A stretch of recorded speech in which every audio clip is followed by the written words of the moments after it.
Vinieron los mercenarios por el único camino, la ensenada de cochinos, cochinos extraordinarios.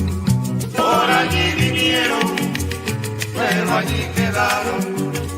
Por allí vinieron los pobres, pero allí quedaron.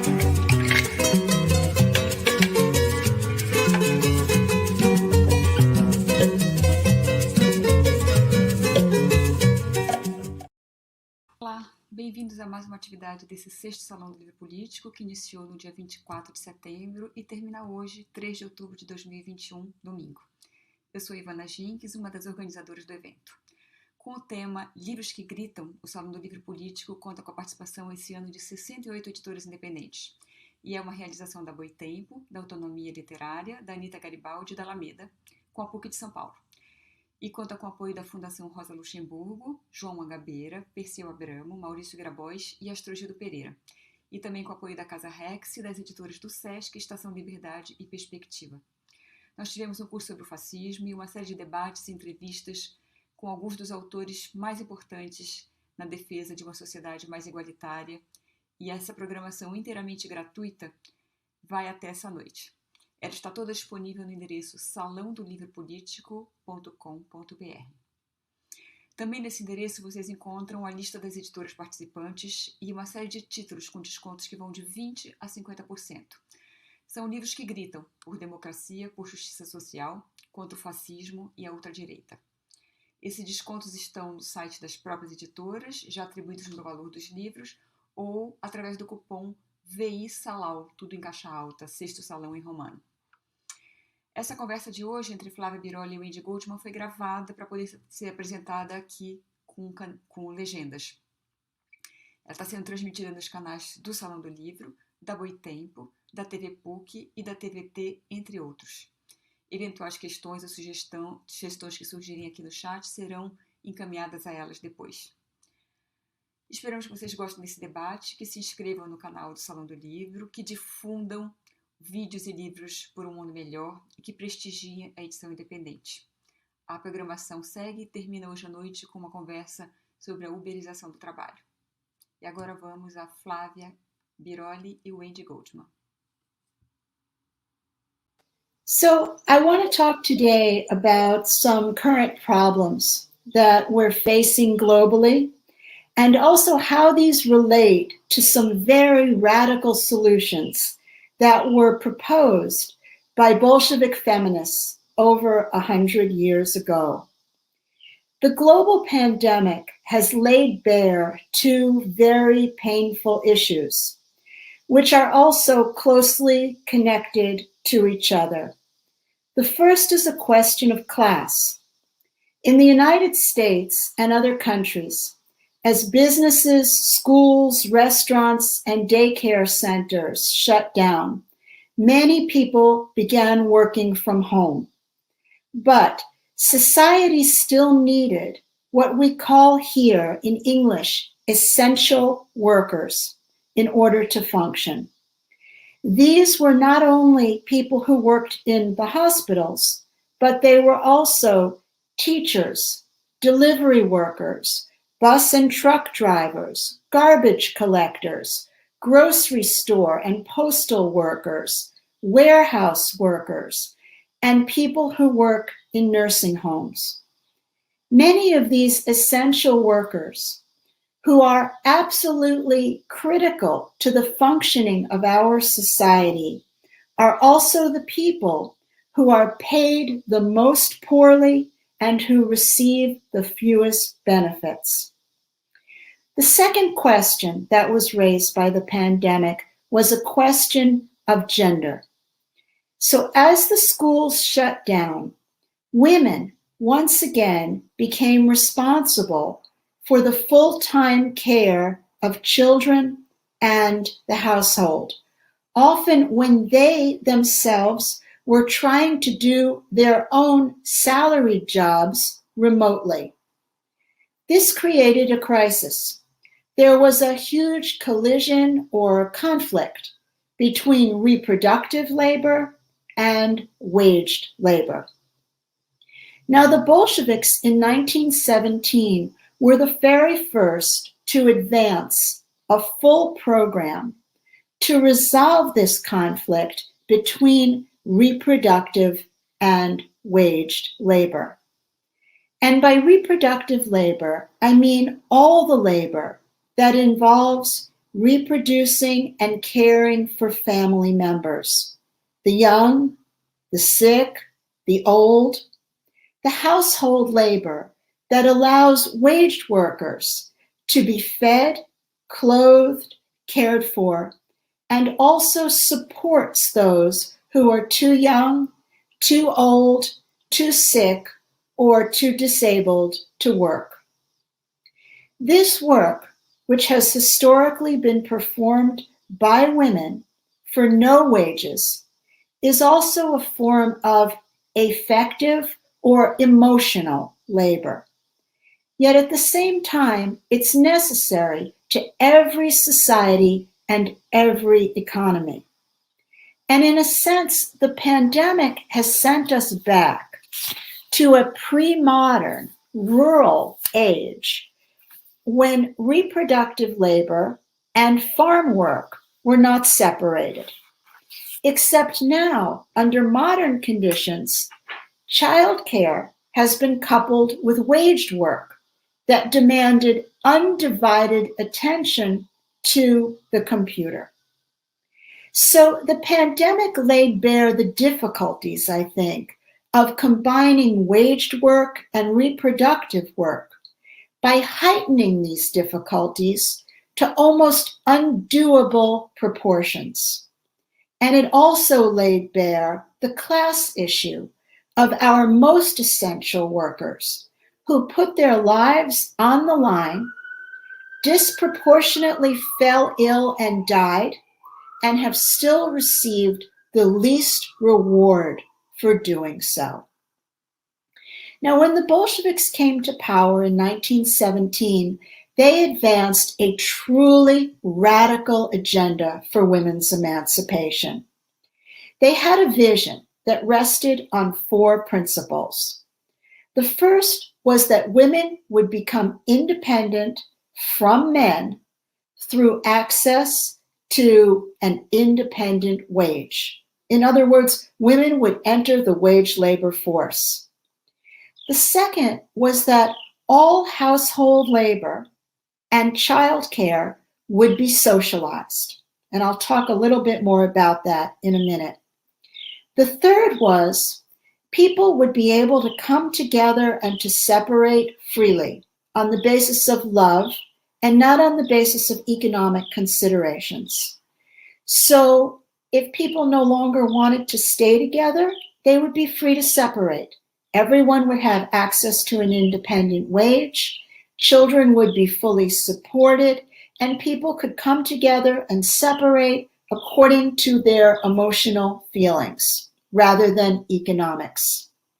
And then finally, they had the idea that over the long period of time, once all these other aspects of life were in place, then the family as we know it, as constructed by law or by religion, the family would gradually wither away. People would still have strong relationships with each other and with their children, but the family as a unit that was constructed by law would no longer be needed in the same way. In 1920, in addition to this vision that was promulgated through law, the Soviet Union became the first country in the world to legalize abortion. Today, I want to just focus a little bit on the socialization of household labor. So that's the labor that's done by women for free. Care of children, washing, cleaning, cooking, care of the elderly and dependents. The idea of the Bolshevik vision was that all of this work would be transferred to the larger economy to be done by waged workers for good wages. People would be able to eat in neighborhood dining halls. They would use laundries. There would be good quality childcare centers. And the people who worked in these establishments, men and women, would be respected and they would receive good wages. So the labor that had been done by women for no wage would be recognized as critical to society. This dream was only partially realized in the Soviet Union. In the 1920s and the 1930s, it could not be fully supported in the context of an underdeveloped, very poor, largely peasant country. Under Stalin, we actually see a partial retreat, so that women did enter the labor force in record numbers, and they entered jobs that were previously reserved only for men. Feminist activists formed what they called at the time regendering brigades. And these brigades went into factories and workplaces. They looked at every single job to determine if that job could be done by women. And many skilled jobs that were previously reserved for men were then opened to women as well, along with professional jobs that required higher levels of education. In addition, with industrialization in the 1930s, a lot of household labor was socialized. There were childcare centers, and there were canteens that were set up for people to eat in. Schools began serving free meals to students. And workplaces and schools took on an important role in food provisioning, especially in providing a subsidized, hot midday meal. Many people ate their main hot meal of the day at work or at school. And this was an enormous help to working families. And actually, it set the routines of many Soviet families well into the 1980s. And it somewhat relieved the great burden of dinner preparation that was mainly taken on by women. At the same time, however, in the 1930s, divorce became much more difficult. That was a big change that occurred under Stalin. And even more, I think, painfully, abortion was recriminalized in 1936. Soviet women reacted very angrily to the prohibition on abortion, but their protests did not change the decision of the Soviet state. Moreover, their subsequent actions showed that repression actually has little effect when it comes to abortion. So initially, the prohibition on abortion produced an increase in the birth rate, but this increase lasted only about 2 years. By 1938, the birth rate again began to drop, and by 1940, it had returned to the same level before the prohibition went into effect. The incidence of abortion remained high even though it was illegal. And by 1939, the abortion rate was higher than it was in 1926 when the operation was safe and legal. The death rate from illegal, botched abortions soared as women went back underground to access illegal abortion. Abortion was then re-legalized in 1955 after pressure from women, doctors, and health officials. But now, 100 years later, the abortion battles are still not over. They're not over in Russia, they're not over in Brazil, and they're not over in the United States. The state of Texas, for example, has just passed a new law criminalizing any abortion that's done after 6 weeks, which makes abortion almost impossible to get because the vast majority of women don't even know that they're pregnant at 6 weeks. Soviet feminists, I think, had a lot to teach us, but there are still old battles that need to be fought again and new problems which need new solutions. And just let me give one example of this. A lot of reproductive labor now in richer countries is being done by migrant labor from women in poorer countries. So women from the global South come to the United States and other wealthier countries, and they work in nursing homes for the elderly, as cleaners and domestic servants, and as nannies for wealthier families. They're forced to leave their own children behind so that they can send home wages. They're paid poorly. They work long hours. This is not a just or a fair solution to the conflict between reproductive and wage labor. So the pandemic has raised the question, why are the most essential jobs in society the least paid and receive the worst benefits? Why is reproductive labor so devalued under capitalism? I think we can find some partial answers in the wonderful work that was done by Soviet feminists so long ago, but globalization, mass migration, women's entrance into the labor force now creates new problems, and I think these will need new solutions.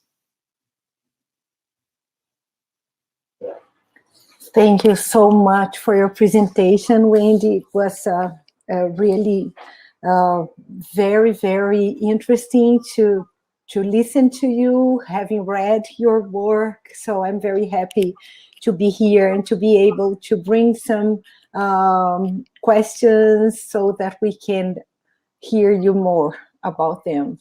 So it's really fascinating to think that these issues, these problems that are so acute now with the pandemics, they have been approached from different perspectives along human history. And they have been approached from a radical perspective by the Bolsheviks at a moment when the conflicts between reproductive work and waged work, they were part of a context of changes in political language, political horizons of possibilities. And as you said, we are now facing, in a way, the same problems under new patterns. And at the same time, we do need new solutions that have to do with the fact that these inequalities, they have become even more crude, maybe nude, if we think of gender relations of labor and now the pandemic. So I would really like to hear you speak more about how you see the way the pandemic affected previous inequalities, thinking of these inequalities in national contexts, but also these global inequalities that have to do with how migration and care intersect. Today, you have spoken about how women from the global South work for poor wage and for long hours. And I think it's interesting to think of how the deregulation of labor for national citizens is one side of the coin, and on the other side we have the denial of citizenship, the building of national frontiers as a way to really explore the work of women coming from the global south in really higher levels, tax rates than the work of women who are citizens. So if you could talk a little bit more about that, it would be great to hear you. Well, I think you've said a lot of, you've talked a lot about the contradictions, and they are true. The pandemic has heightened all of these contradictions, and it's to a certain extent, it's no longer possible to sort of paper it over in a way. It's made a lot of things very, very clear. So on the one hand, we have the situation where we have enormous numbers of migrants who are desperate to escape situations for a whole variety of reasons. Some are climate, some are political, some are from the US has created a destabilization that has also led to the rise of drugs and gangs and all kinds of difficulties. We have, thousands of people at our borders in the South who are desperate to escape situations. And I think that on the other hand, we here in the United States and in other countries as well are extremely dependent on migrant labor. And migrant labor is very, very exploited. And one of the main areas in which it is being exploited, and this was very different from anything that the Bolsheviks encountered at that time, is the area of reproductive labor. So much of that work now in wealthier countries is done by people who are here either temporarily or as migrants who have left families behind. Many are here even illegally doing that work. And when you think about that as a kind of, we now have this global solution, but this is not a solution at all because it rests on the tremendous exploitation, oppression, and emotional damage to women from poorer countries. Those women too have the right to be with their children, and they have the right to, should have the right to work for decent wages and to be with their families. So I think all of these problems have not been solved.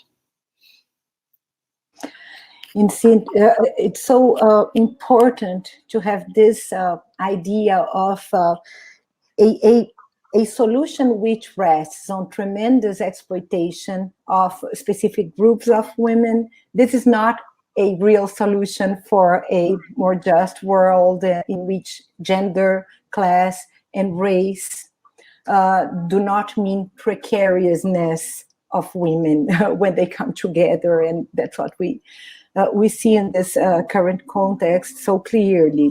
So I wonder if you could speak a little about what a radical care solution could be at this moment, because when we look back to the solutions brought by the Bolsheviks, we had a radical politics in which care was central, at least for a while, as part of the renewal of a project of an equal society. So what would be radical care today? What would be a radical political project in which care is at the center?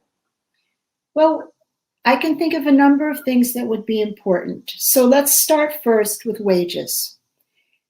If we truly value this work, and I don't see why we should not value it, our children are the most precious things that we have. And everyone who has a child recognizes that. That is the most precious thing that you will ever have. the people who take care of children should be paid very highly. And in that I include not just people who, let's say, work in daycare centers or who work with small children in nursery schools, but also teachers, people who take care and educate our children. And similarly, our parents, they are precious to us. And when they become old and enfeebled, the people that take care of them should be paid highly and should be trained, and their work should be recognized. So let's just start right there with a high wage and respect for all people who do care work. And that also includes another area, and that has to do with people who do, let's say, cleaning work. That work too should be highly paid, and it should be secure, and it should have all kinds of breaks built into it because it's often physical work. So if we start from that perspective, I would say as just number one point, we could advance quite a bit. Second, if we make that work very highly paid work and respected work, work with dignity, and then create the opportunity for people to have all kinds of establishments that they can use. So for example, my granddaughter now is in a daycare center, and I've seen many, many pictures of the children in it, and they have wonderful facilities for them. And the children are happy. They have toys, they have professional people dealing with them, they have people who have thought a lot about development at different ages and stages. This is a wonderful opportunity, and it's a good place for children. Many of our daycare centers, though, are not like that, or they're extremely expensive and people cannot afford them. So I would say the second thing would be to have high quality, very low cost daycare available to all families that want to use it. It should be close to home, and there should be a close relationship between the parents who are using the center and the people that are working there, something that's very easy for people to use. So I would say that would be the second thing. The third aspect, and this too was something that the Bolsheviks spoke about, is that we can imagine a situation in which we would have excellent, low-cost meals that would be prepared publicly for people to eat at work, to pick up, to take home, to have neighborhood dining facilities where you could take the family after work and see your neighbors and socialize. I have a colleague who grew up in Hungary, and he told me that his mother often would take him and his brothers and sisters to eat in a dining hall after work. And he said that he used to love to go. He saw lots of friends and neighbors, but more importantly, she worked, and it was possible for him to spend time with her when she wasn't tired, stressed out, angry, and upset. And I think that's something too that, if we had that, it would make a huge difference. So these are just a few possibilities here. But I think if we started there, we could realize a lot for people. And yes, I completely agree with you, and it's very, very important to hear that with such a clarity in times in which public responsibility for care and for people in general is denied, and privatized ways of organizing day-to-day lives are the ones which are stimulated. So what we see, I think we see that around the world in different degrees. And in Brazil at this moment, it's a very important thing, is the denial of the idea that public responsibility is possible, as if it was a question of budget balances and not something that had to do with how we organize society, what we prioritize, what is relevant and precious, as you said, for all of us. And we see that with the pandemic, this has become something even more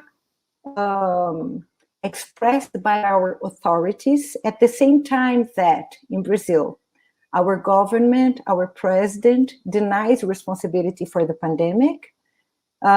He has been saying many times sentences such as, each one has to take care for its grandpa and its grandma. Each one has its own family.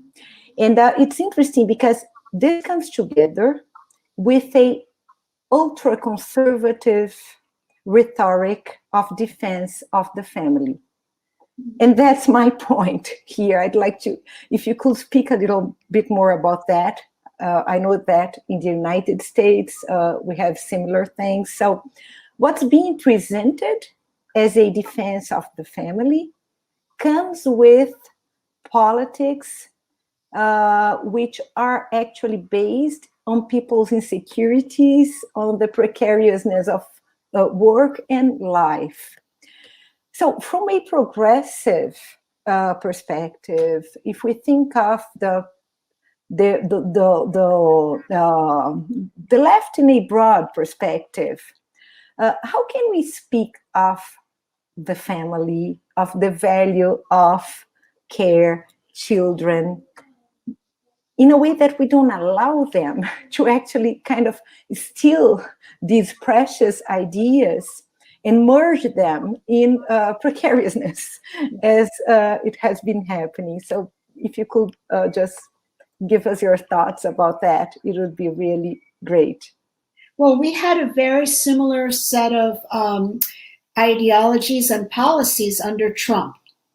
And things have now, I would say, become a little more normal. Under Trump, it was just disgraceful, shameful, actually, what was happening. He was discouraging people from being vaccinated.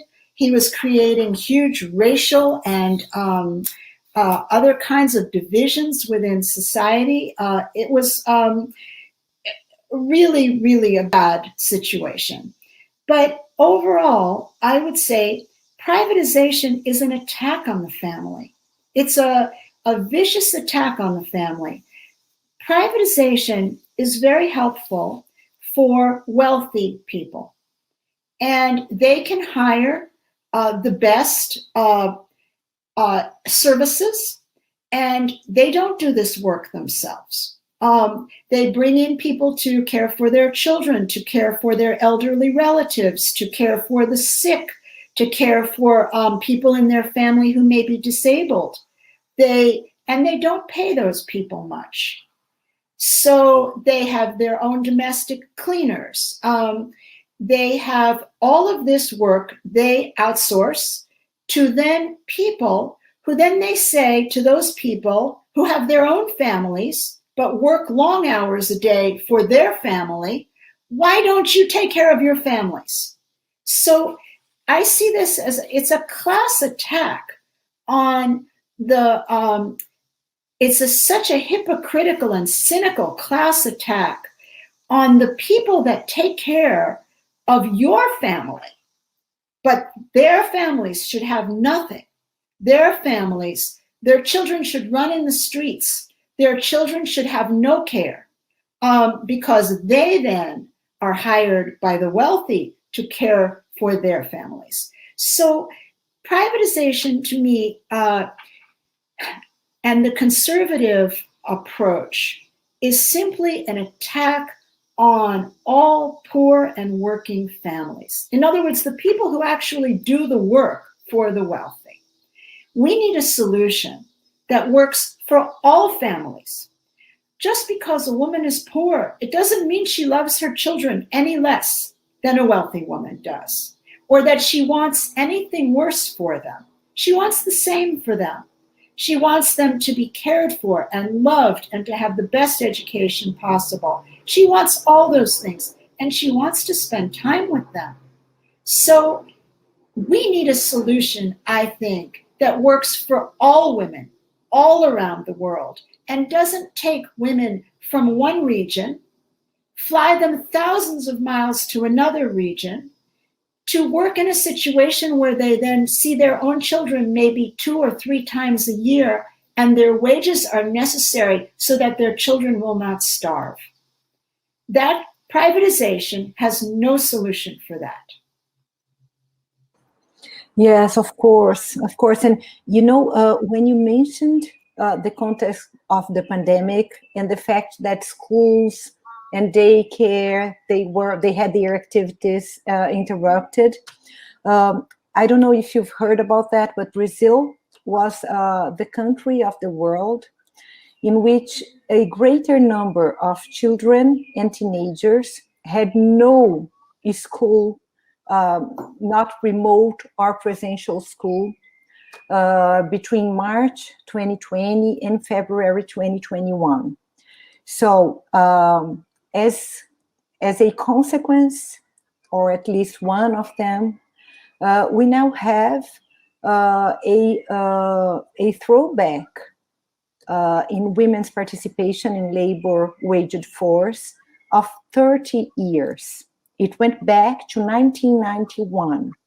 And I keep thinking of how these women, it's not only that they lost their jobs, they couldn't keep them, or they couldn't try to look for another job.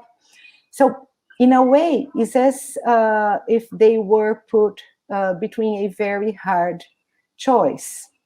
They could either take care of their children who were not going to school, who did not have someone to care for them, or work and bring the resources they need to raise their children. So it's not actually a real effective alternative, because they do need to work, most of them. So I think how caring for children brings with it a cost, which makes women, poor women in Brazil, Black women, live in a very precarious situation. And I think of how this is materially, it's precarious in material terms, but also kind of in existential terms, because as you said, they are seen as irresponsible mothers anyway. If they go to work and leave their children uncared, they will be seen as irresponsible. If they do not work, like waged work, and to bring money home, they are still seen as irresponsible in some way. So shouldn't we discuss responsibility in other terms, from other perspectives? What can we learn from the Bolshevik experience in which concerns responsibility? We spoke a little about public responsibility and public alternatives, but I think we are living in times in which this is so important to bring back other perspectives concerning responsibility, to put aside the idea that individuals are always self-responsible, as if the context in which they make their choices did not exist. So if you could comment on that, it would be great. I think that women have been placed now today in an impossible situation. And you spoke about that very well. On the one hand, they are sort of expected to work. And on the other hand, there has been, and the pandemic really laid this bare, there's no provision for caring for children. So teachers, I know here in the United States, tried very, very hard to reach children remotely and in other ways, but that's not a substitute for going to school. And it was very, very difficult. It was hard for teachers, I think, to keep track of all their children in the classroom. Children would frequently turn off their computers. Teachers didn't know what was happening. Parents were often having to go to work and leave children at home. So these were all very difficult situations, and women are constantly being blamed. They're blamed for not working and being lazy. They're blamed for not caring for their children because they're working. So situations that are socially created, instead, we have an individual kind of blame that is then allocated. And I think as women, we have to start rejecting that. We have to reject that blame, especially when it is laid on us by wealthy men and politicians. And we have to start thinking about devising solutions that make sense for all women. I think the Bolsheviks did a pretty good job, at least of understanding that if women were going to enter the wage labor force, they needed to have a variety of options and opportunities for childcare. And there were all kinds of childcare situations that were created. So, for example, during World War II, when men went off to war and women entered the factories, all women were working in some way. There were childcare centers that functioned 24 hours a day as women worked various shifts. It was possible to leave children in a childcare center and pick them up on weekends. So there were many, many flexible options for this. There were also options, and this of course was true after the war, because during the war it was a crisis situation, but after the war there was good maternity leave. I think many women want to spend time with their babies after they're born. In the United States, people have 3 months of unpaid maternity leave. That's ridiculous. A 3-month-old should be with the mother. And I think that we could do much better with this. I don't know what the laws are in Brazil, but again, I think that you asked me about solutions. I think it would be wonderful if both parents actually could have maternity and paternity leave, maybe up to 3 years old, 3 years of this between them, so that they could spend time with young children and then come back into the workforce at the same level, the same job that they had before, and also be able to put children in high quality care at any age where they wanted to, for any number of hours. So this would make a huge difference. But these are solutions that I think have to be public. And frankly, I cannot imagine them being adopted under societies where the main motive is profit. Under that kind of a situation, I think only the wealthy are going to have opportunities to be able to work, live comfortably, and to feel as if they don't have to worry about their children. Yes, of course. And you asked about the laws in Brazil. Yeah. We have the right to paid leave for mothers for 4 to 6 months. It depends on the kind of employment, and only 1 week for fathers. But effectively, this is not available to every woman and man, because we have a very high level at the moment of informal work.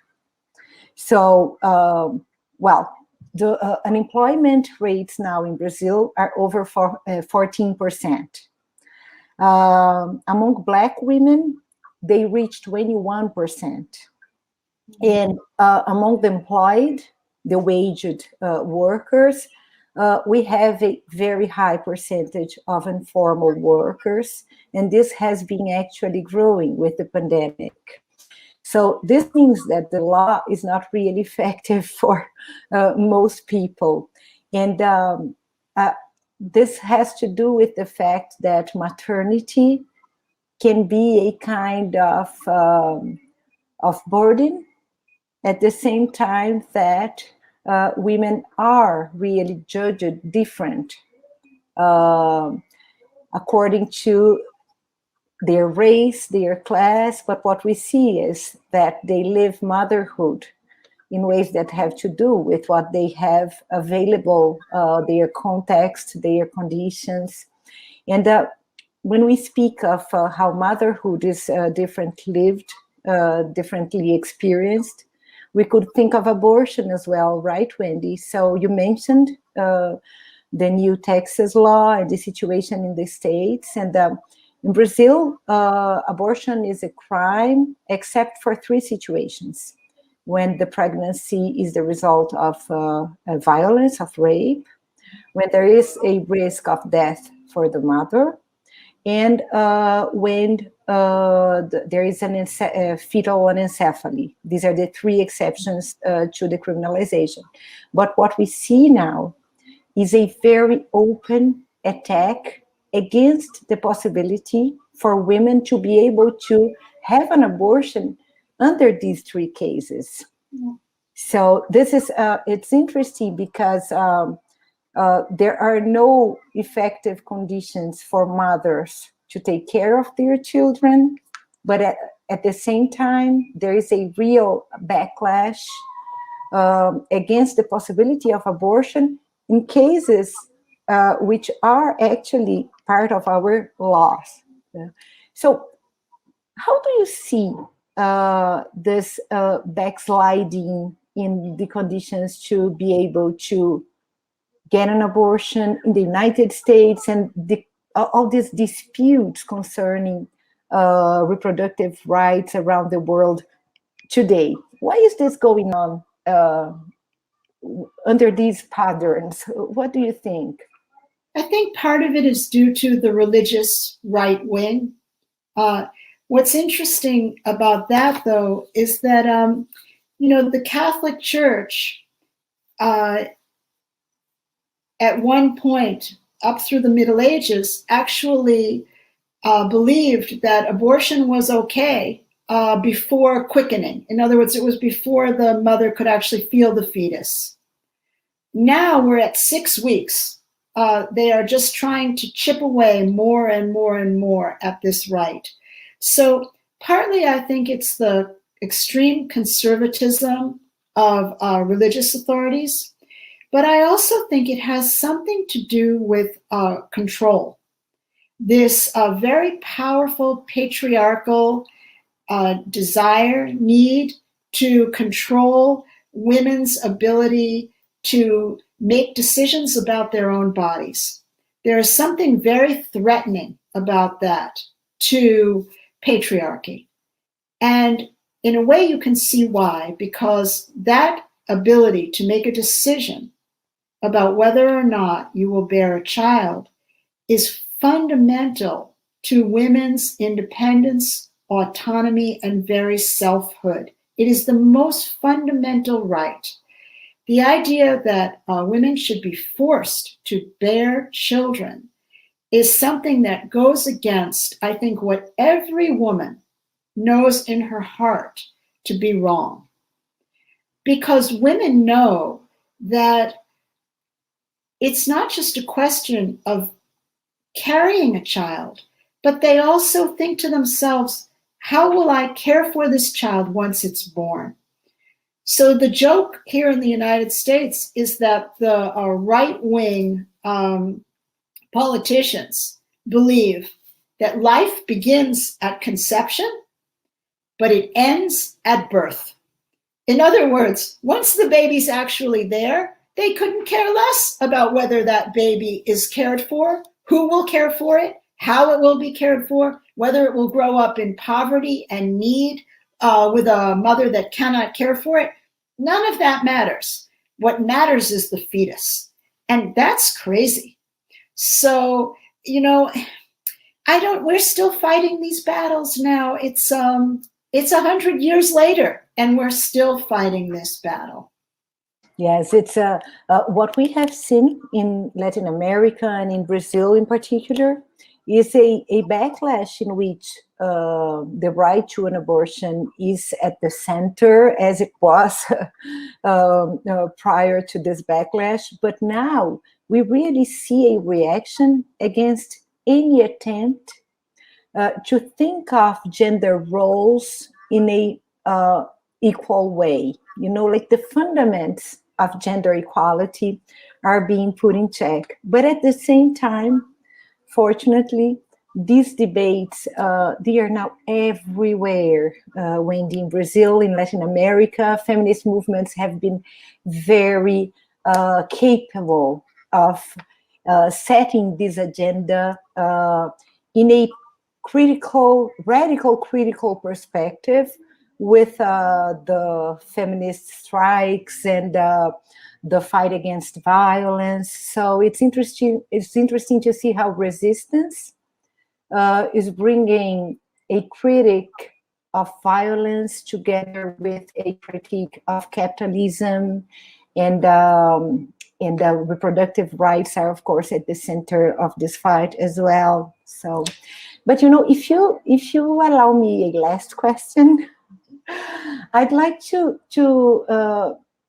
ask you if you could give us some comments on a very different thing. I'm part of a Brazilian network of, sorry, let me start again because they are going to edit, so it's fine. So, Wendy, I'm part of a Brazilian network of women scientists in Brazil.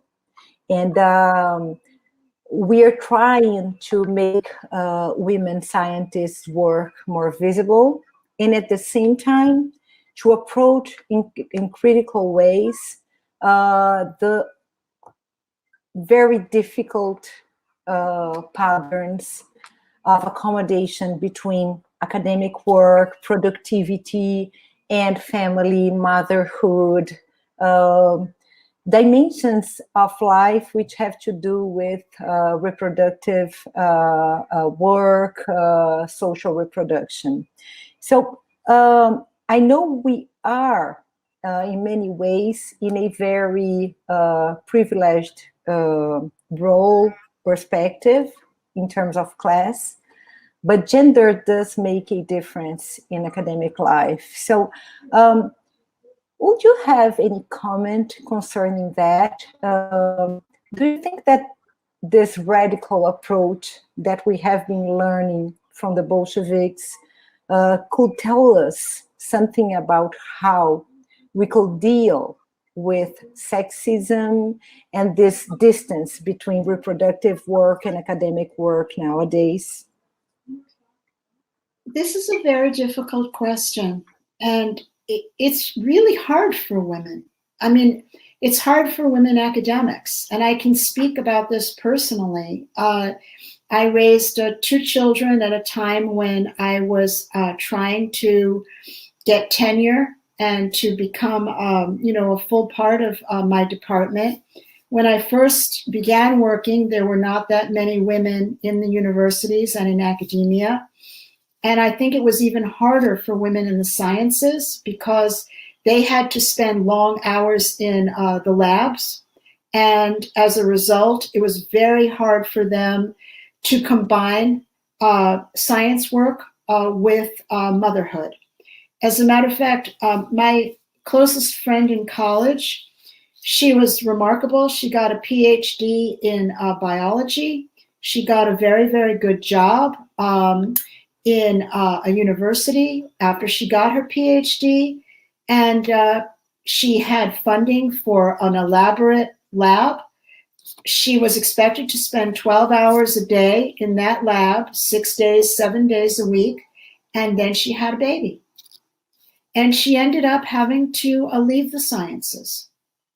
And I think things maybe are better for women now, but it was really, really hard. So I think the only solution here, and I would say, I think things are getting better, at least from what I have seen at my university among the younger men, is that men are taking on more responsibilities to allow women, I think, to do the kind of work that is required in the sciences. At the same time, though, I think we also maybe have to start reconsidering the hours that are demanded from both male and female scientists. Similar kinds of hours are demanded from doctors, I think, and there are other professions as well where the flexibility is perhaps not as great as it is in the humanities. And much more needs to be done, but I don't expect this to be done under capitalism. But much more needs to be done to reconsider what here we call a work-life balance. And this is true for all jobs and occupations. I know when I spoke to people in Brazil, they described to me a lot of people live in outer suburbs that ring the cities. They often have commutes of 2 hours to come in. Then they put in 8 hours a day and then 2 hours more to get back home. That's 12 hours in which you are not at home with a family. That's wrong. So, you know, here we're talking about other kinds of issues about public transportation, issues about a number of hours that people are forced to work, the ways in which society as a whole thinks about work. And this is just getting worse, not better.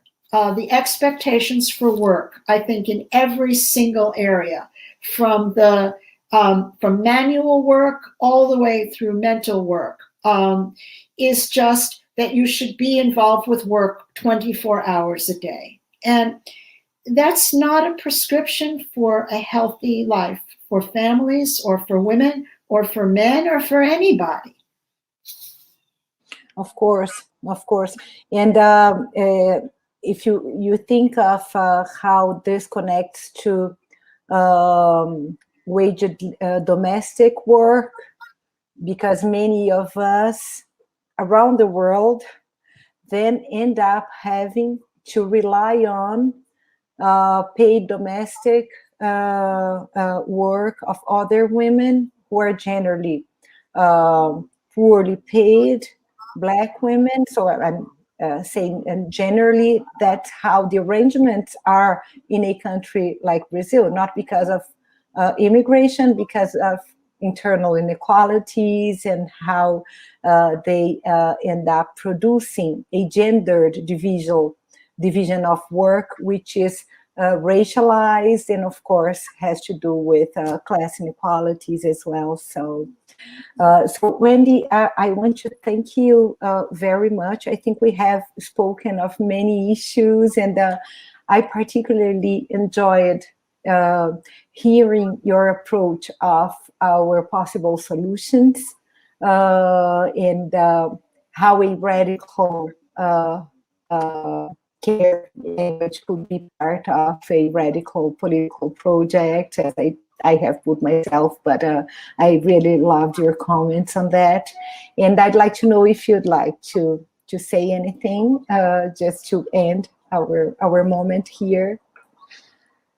It's my hope that women everywhere will organize, because you and I, Flavia, can talk and we have ideas, and ideas are important. And I hope people will hear our ideas. But the truth is, until we all get together and really make it impossible for the system to move forward without us, to organize together, to organize collectively, I don't think that much is possible. Nothing will be done. And women will continue to suffer in all kinds of ways. So I take heart in the fact that You're a member of an organization of women scientists, and especially all of the young women everywhere who are organizing around the abortion question and around other issues too. I do feel that there's so much energy now and so much, women have tasted freedom. And I think that once you taste freedom, it's very, very hard to go back from that.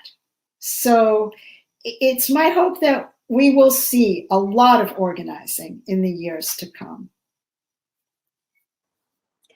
Thank you very much, Wendy. So, and thank you. Thank you for your questions. And I have enjoyed our conversation a great deal. Oh, I've enjoyed a lot our conversation as well. Thank you. Yeah. Okay, so now I think